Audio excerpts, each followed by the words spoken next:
Hey everybody, this is Maxine Taylor, Georgia's first licensed astrologer. Welcome back to my astrology series, Astrology 201.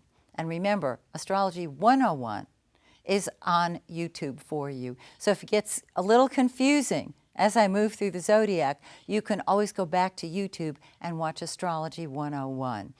Okay, now today we're going to talk about Mars and Jupiter. I love Mars.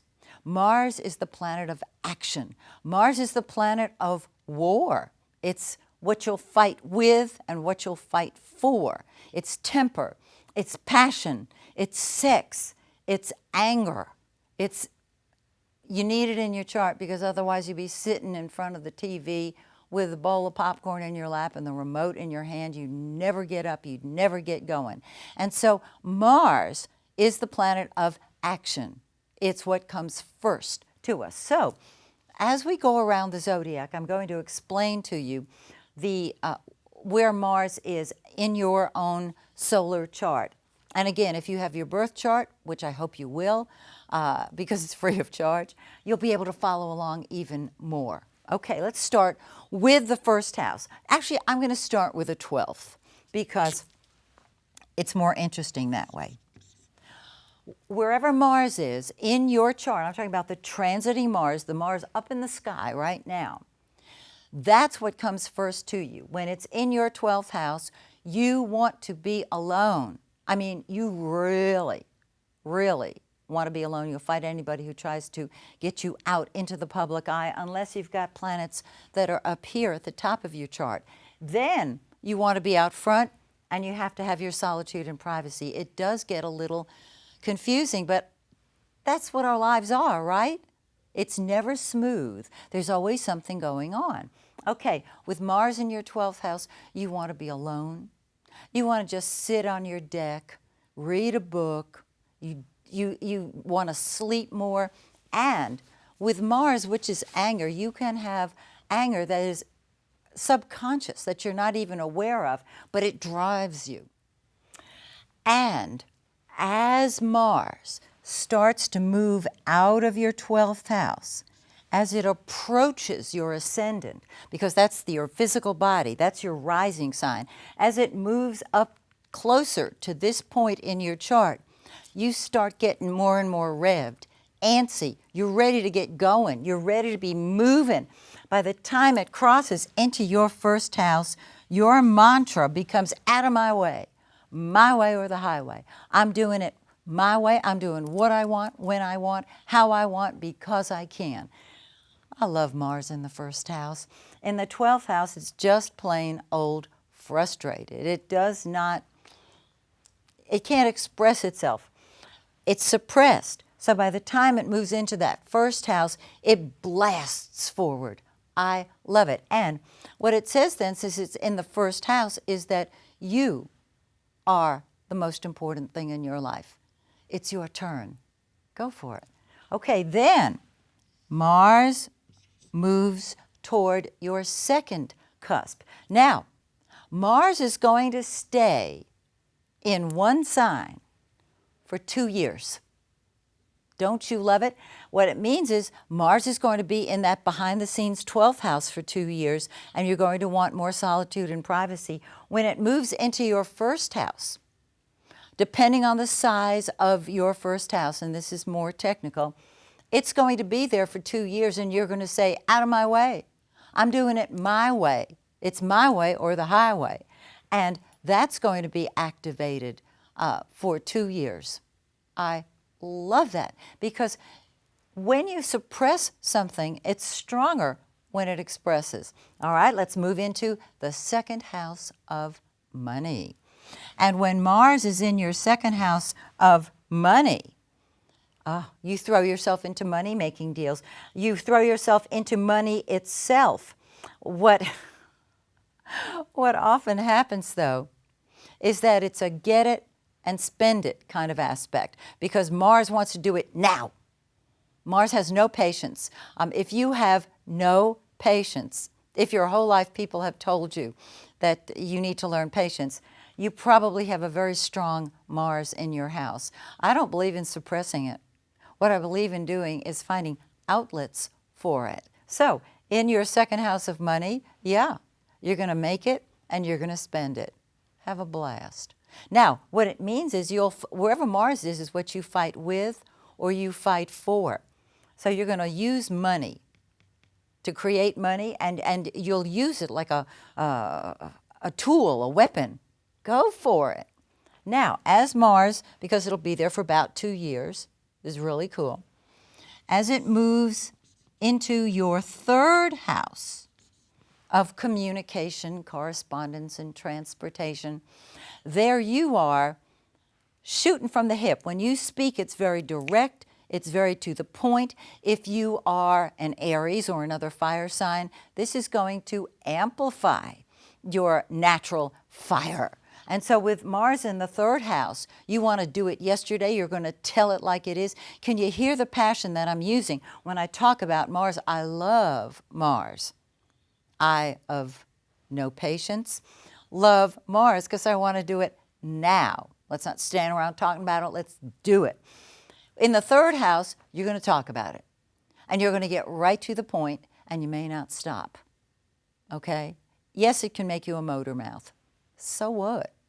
Now, as Mars moves into the fourth house of home, family, and real estate, what we're looking at is really throwing yourself into domestic issues. And some of you are saying, wait a minute, didn't you just say that Mars was war? That Mars is passion? That Mars is fighting? Yeah. And so it can mean that you are actively engaged in making your point with family members. There can be arguing with family, yes, but that's how you air things. With Mars in the fourth house, throw yourself into domestic issues, into real estate issues.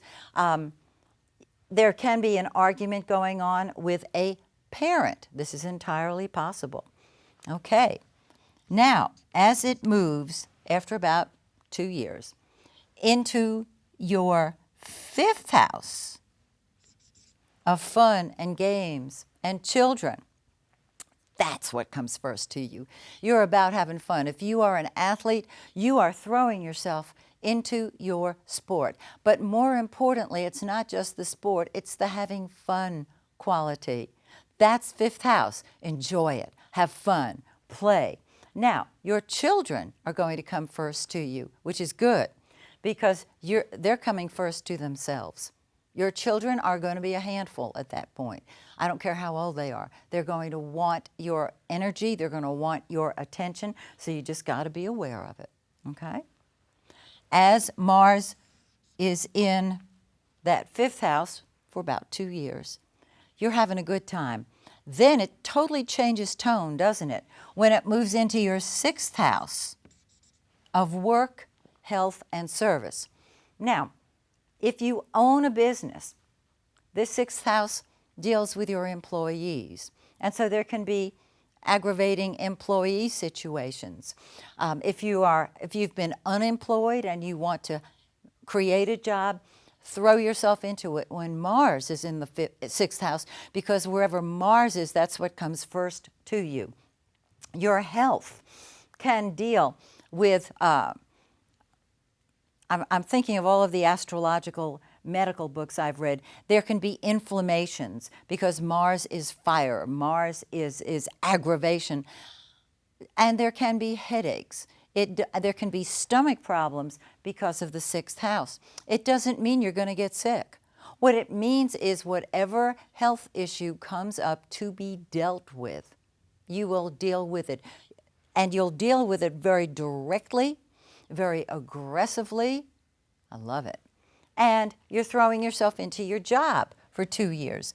Then Mars crosses into your seventh house of partnership.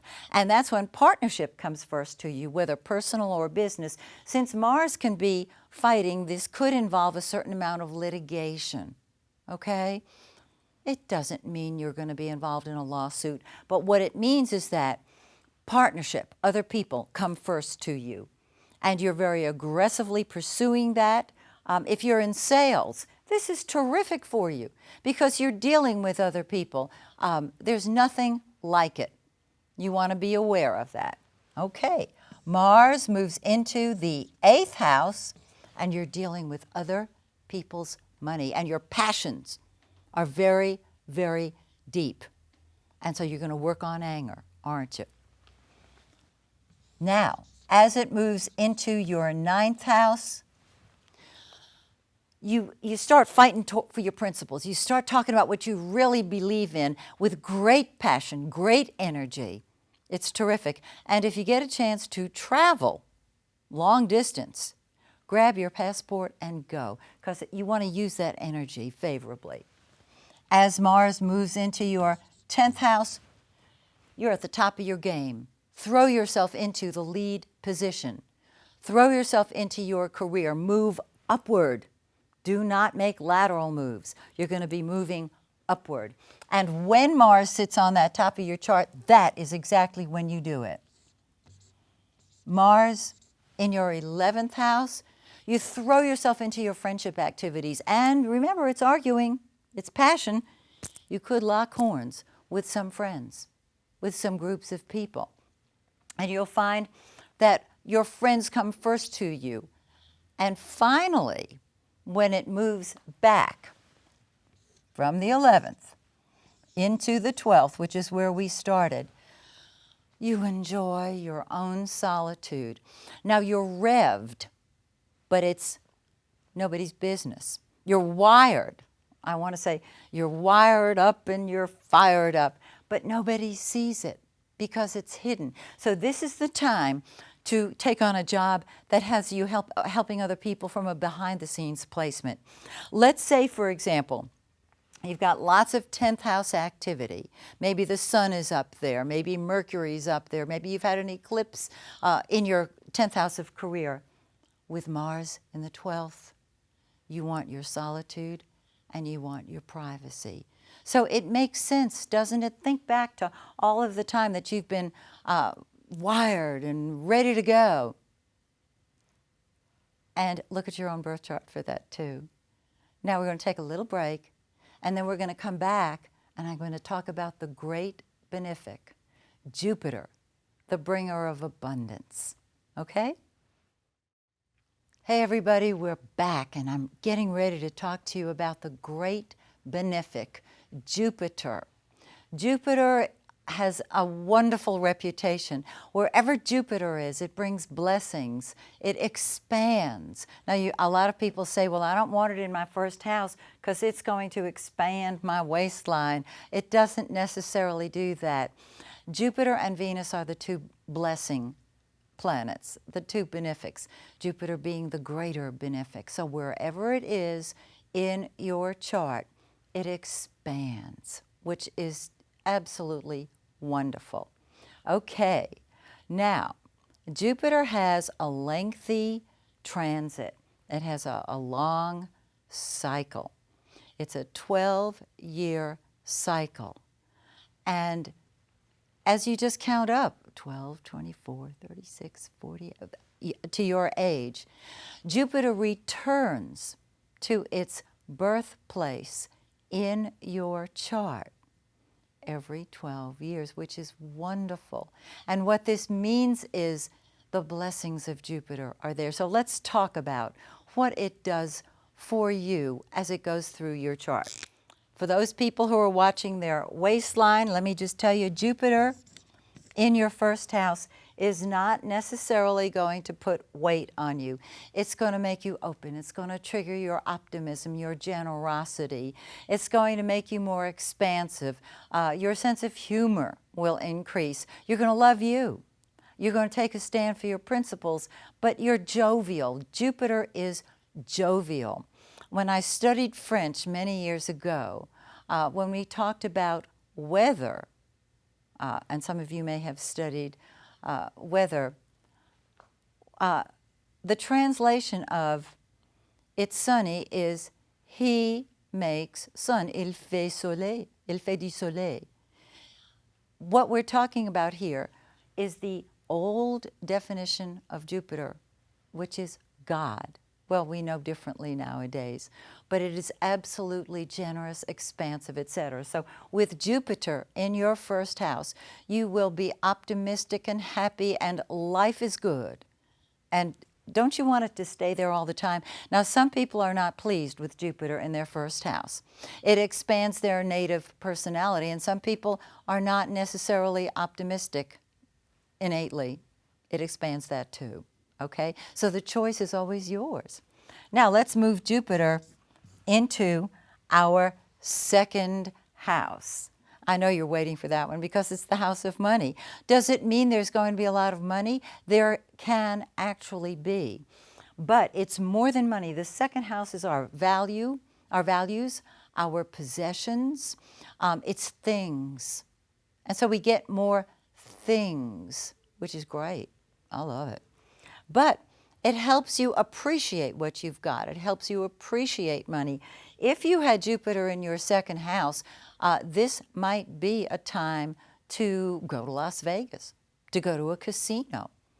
A lot of people go to an astrologer to find the exact perfect time to gamble. It can be done very clearly. I have several clients who do that. They make pilgrimages pretty regularly to different casinos, and they have learned to read their own charts.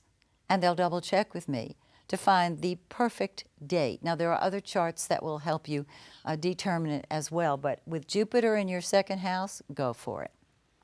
Okay. Jupiter in your third house, it expands your mind, it expands your mouth. You're talking, you're sharing ideas, you see the big picture, you love to talk about it. The third house is the house of communication. So with Jupiter there, Jupiter is there's a lot of communication. This is also the house of the conscious mind. So you may not be a talker, you may not turn into a motor mouth, but you are going to be thinking. And if you're with people who are receptive to your thoughts, you will share them. Oh, Jupiter in the fourth house. This is home and family and real estate and all things that provide emotional security. So there's a great emotional security that you feel with your family. There's a desire to expand your home and family picture and just plain old stay home with family. You can enjoy yourself wherever Jupiter is. Very, very interesting. And I know you're interested in seeing where it is in your chart because it just blesses everything. Jupiter in your fifth house. Oh boy, it expands your fun. You're ready to play all the time. And let me tell you, I always tell my clients to do what they love to do, because if you do what you don't love, your life is going to be boring and it's going to be humdrum. That's when you see people who look like the living dead. They're just not enjoying themselves. With Jupiter in your fifth house, do what you want. Do what you enjoy doing. Hobbies, yes. Travel, yes. Fun, absolutely. Now, the fifth house is children. And it's entirely possible, if you are so inclined, that you might want to have another child. But you'll find that your children are jovial, are happy. You're ready for fun, and so are they. And life is a ball. Now, do we have bad hair days? Of course we do. But I'm speaking about long-term here. So Jupiter is going to bring its blessings to the area of fun and games. Okay. Jupiter in our sixth house of work and health. If you have a health issue, Jupiter will bring it to your attention. It will bless it. Remember, this is the great benefic. If you need a new job, there's Jupiter in your sixth house. It helps you to expand your work. Now, you might be saying, I have a job, thank you very much, and I work very hard, and I don't need to work anymore. That's probably true. But Jupiter helps you enjoy the job that you do. It helps you enjoy the work that you do, okay? And yeah, get a job if you don't have one. You'll enjoy it. Jupiter in the seventh house. You love being with people. It expands your partnership relationships. If you are not married and you would like to be, this is a wonderful time to get out there and see if you can find that wonderful person. Jupiter rules friendship too. And so this is a wonderful time to look for someone who is a friend. You will be blessed in your relationships, and you'll attract people to you who are optimistic and generous, and you'll have fun with them because Jupiter is the planet that enjoys fun. That's why in the 5th house it's double fun. So, if you're married, this is your partner feeling generous and optimistic and maybe creating money. How lovely. And with Jupiter in the 8th house, which is your partner's money, they are really creating more money for you. Now, Jupiter is the planet of truth. In the 8th house of secrets, Jupiter is looking as a psychic detective would beneath the surface at what is really going on. So there are a lot of secrets involved. It may very well be that you are someone who is a consultant and people come to you and share their secrets with you. That would be indicated this way. But most importantly, since it's the house of other people's money, you can help them create money. They will love you. And your concept of truth and God is going to undergo a change. Your belief systems will undergo a change when Jupiter is in the house of transformation. Isn't that marvelous? Now, let's look at Jupiter in its own house. That's its natural house in the zodiac. And whenever a planet is in its natural house, it comes alive. It's at its best. And so you're going to be taking a stand for your principles jovially. You're going to be generous. Your whole philosophy of life expands. You deal with truth beautifully, and you've got to get on a plane. But because it's long trips, long distance, get a passport. If we were traveling to the stars at this point in our history, I would say book a flight and go to Mars or wherever we're going, because long distance means long distance. Now, some people, when they meditate, are able to lift up and leave the body. So this is, Jupiter in the 9th is travel in the body and beyond the body, beyond the bounds. Don't you just love that? Now, I love Jupiter up here in the 10th house, because the 10th house is our public image. It's our career. And so with Jupiter up there, you have terrific popularity. You appear to be wealthy. I know many of my clients have Jupiter in their 10th house, and they are not millionaires, but they appear to be. They are jovial, they are generous, they are optimistic. This is your public image. The 10th house is your public image. And so the world sees you as a very optimistic, happy person. You might have a miserable home life, but the world sees you as optimistic and positive and happy, because in the world, that's how you are. And you have great popularity, and you need to use it in your career because you are a natural leader. Jupiter in the 11th house. Now, the 11th house deals with our friends. And so this is a great time to expand your friendship circle and to be a friend. There is nothing more wonderful, if you are a humanitarian, than to have universal contacts. You know, with the internet so popular, our planet is no longer tiny. It's expanding. We have friends on Facebook all over the world. And to me, with Jupiter in your 11th house, that's exactly what you want to do, is expand your friendship circle. Okay, last but not least, Jupiter in your 12th house. Now, Jupiter rules both the 9th house and the 12th house in the natural zodiac. And so what we're looking at here is a beautiful desire to be alone, to enjoy your own company. This is a great placement for meditation. It's also a great placement for being alone. I know somebody who had Jupiter in his 12th house. He took the summer off and he walked the Appalachian Trail. I can't think of anything more beautiful than that. He was able to do that. If you have a lot of planets up in your 10th house, as I mentioned, and you're before the public, if you've got 7th house activity and the whole world seems to want a piece of you, you're going to enjoy Jupiter in your 12th because that's going to give you the solitude that you're looking for.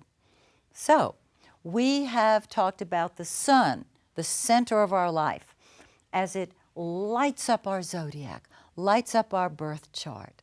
We've talked about Venus that brings love and beauty as it goes around. Mercury, communication. Mars, passion. And Jupiter, generosity. Join me next time when we look at Saturn. And I know a lot of you are just waiting with bated breath to hear what I have to say about Saturn. So next time we'll do it. And by now you know I'm going to give it to you a little differently. See you next time.